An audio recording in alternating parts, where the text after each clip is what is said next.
जुम्मे की नमाज पढ़ के यूं दुनिया भागती है, ओहो हो, पता नहीं कौन सी पीछे आग थी जो बुझाई जाएगी। और आज तक लोग मसला पूछ रहे हैं कि जुम्मे की बाद वाली सुन्नतें कितनी होती हैं। मैंने कहा कितने साल हो गए जुम्मा पढ़ते, कितने साल हो गए, अभी तक सुन्नतों का नहीं पता।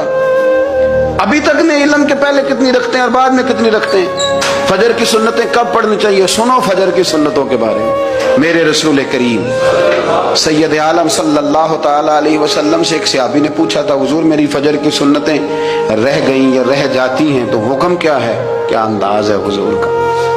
बुखारी मुस्लिम के लफ्ज़ सुनो, हुजूर सैयद आलम सल्लल्लाहु अलैहि वसल्लम फरमाने लगे, उसने क्या पूछा था, हुजूर जवाब क्या देते, फरमाया फजर की सुन्नतें कभी न छोड़ना, फजर की पहली दो सुन्नतें कभी ना छोड़ना। या रसूल अल्लाह सल्लल्लाहु ताला अलैहि वसल्लम मेरी रह गई हैं, रह जाती हैं। फरमाया फजर की दो सुन्नतें न छोड़ना, फरमाया फजर की पहली दो सुन्नतें मुझे दुनिया और दुनिया के अंदर जो कुछ है वो सबसे ज्यादा प्यारी है।